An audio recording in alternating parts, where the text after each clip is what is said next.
अस्सलाम वालेकुम मेरी यूट्यूब फैमिली। उम्मीद करती हूँ कि आप सब खैरियत से होंगे। आज मैं लेके आई हूँ बहुत ही मज़ेदार एप्पल डिलाइट की रेसिपी, जिसे बनाना बहुत ही ज़्यादा आसान है। ये बहुत ही मिनटों में बनती है और बहुत ही जल्दी ख़त्म भी हो जाती है।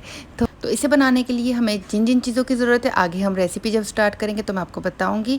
और इसी के साथ ही जो है वो आप इस रेसिपी को ज़रूर ट्राई कीजिएगा और मुझे कमेंट सेक्शन में बताना ना भूलिएगा कि आपको मेरी ये रेसिपी कैसी लगी। तो चलते हैं इस रेसिपी को स्टार्ट करने की तरफ। तो यहाँ पे मैंने 6 अदद छोटे साइज़ के सेब ले लिए हैं। अगर आपके पास जो छोटे साइज़ के ना हो, दरमियाने साइज़ के, तो आप 2 भी ले सकते हैं। और इन्हें मैंने जो है वो इस तरह से इनकी सीड्स अलग कर लिए। मैंने इनको पिल ऑफ नहीं किया है।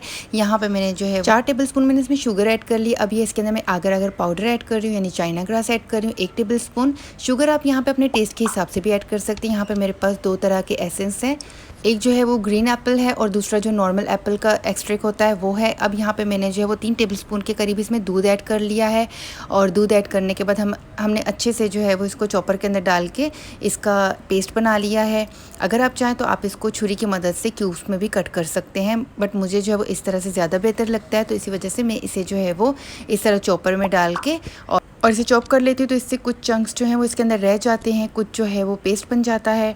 तो इससे अच्छे से अब जो है वो हमने मीडियम फ्लेम के ऊपर पका लेना है। और जब तक जो है वो इसमें बॉयल आता है तब तक दूसरी साइड पे मैं जो है वो जेली बना लेती हूँ। जेली बनाने के लिए मैंने 2 कप पानी सॉस पैन के अंदर डाल दिया है। अब यहाँ पे 3 टेबलस्पून में इसमें जेली के ऐड कर रही हूँ। जेली आप अपनी मर्ज़ी से कोई भी इसमें ऐड कर सकते हैं, कोई भी कलर आप इसमें ऐड कर सकते हैं, कोई भी फ्लेवर ऐड कर सकते हैं। तो मैं यहाँ पे 2 तरह की जेलीज इसके अंदर ऐड करूँगी, एक ग्रीन कलर की और एक ये स्ट्रॉबेरी जो रेड कलर की है, ये मैं इसमें ऐड कर रही हूँ। और इसी के साथ ही अब यहाँ पे मैंने 2 अदद कप ले लिए हैं और इनके अंदर जो है वो हम इस तरह से इसको एक मैंने बाउल के अंदर रख के इसको जो है वो इस तरह से टेढ़ी जो है वो सपोर्ट दी है, ताकि जो मेरा डिज़ाइन है वो बन सके। तो इसके लिए जो है वो अब मैं इसके अंदर ये फिल कर रही हूँ जेली। इसके बाद जब ये जेली सेट हो जाएगी तो मैं इसके अंदर जो है वो ग्रीन जेली बहुत थोड़ी क्वांटिटी में ऐड कर लूँगी। और फिर साथ ही साथ जो है वो मैंने फ्लेम को ऑफ़ नहीं किया था। जो मैंने आगर और एप्पल की जो पुडिंग बना रही थी, इसमें जो है वो अच्छे से बॉयल आ चुका है और साथ ही साथ जो है मेरी दूसरी ग्रीन जेली भी बन रही है। और तब तक जो है मेरी रेड वाली जो जेली है वो सेट हो चुकी है। अब मैं ग्रीन वाली जेली को रेड वाली जेली के ऊपर थोड़ा सा डाल दूंगी, बहुत ज़्यादा क्वांटिटी में नहीं डालूंगी। और इसके बाद अब इसके ऊपर मैं ये वाली जो पुडिंग है ये रूम टेम्परेचर के ऊपर आ चुकी है, बट इसे सेट नहीं होने देना है, बिल्कुल नॉर्मली सी ये वार्म है। तो इसके बाद जो है वो अब इसके ऊपर मैंने ये वाली जेली ऐड कर ली है। आप गरम जेली के ऊपर दूसरी जेली अप्लाई ना कीजिएगा, वरना जो है वो आपके कलर्स आपस में मिक्स हो जाएंगे। और अगर आपने जो है वो ये आगर वाली जो जेली है आपने रेड स्ट्रॉबेरी जेली के ऊपर अगर ये आपने गरम डाल दी तो ये दोनों की दोनों मेल्ट हो जाएंगी और इनके कलर्स जो है इतने अच्छे से नहीं बनेंगे। अब यहाँ पे मैंने रेड जेली के ऊपर ग्रीन जेली डाल के और इसके ऊपर ये आगर वाली जो जेली है ये मैंने डाल दी और मैंने स्टार्स कटिंग करके ग्रीन जेली के साथ वो डाल दी। और यहाँ पे मेरे पास थोड़ा सा डार्क ग्रीन कलर की जेली है, वो मैंने इसके ऊपर डाल दी है।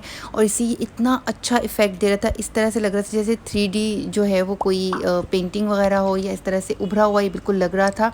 बहुत ज़बरदस्त लग रहा था और ये खाने में उससे भी ज़्यादा अच्छा था। तो इसी के साथ ही आप जो है वो इन जेलीज़ के साथ बहुत सारे डेकोरेशंस कर सकते हैं, बहुत सारे तरीक़ों से आप जो है वो इसे प्रिपेयर कर सकते हैं। जिस तरह से आपकी मर्ज़ी हो, जो डिज़ाइन आपको पसंद हो आप वैसा बना सकते हैं।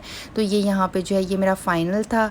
इसी के साथ ही मैंने एक में जो है वाइट बेस दे के और येलो और जो है वो ग्रीन कलर का उसके ऊपर मैंने जेली का स्टार बना लिया था। कटर की मदद से मैंने जेली को कट करके इसके ऊपर लगा लिया था। तो ये देखिए ये कितनी मज़ेदार सी जेली बन के तैयार है। ये देखिए इसमें ग्रीन, रेड और वाइट कलर मिलके कितना ज़बरदस्त लग रहा है। तो व्यूवर्स इसी के साथ ही मुझे दीजिए इजाज़त।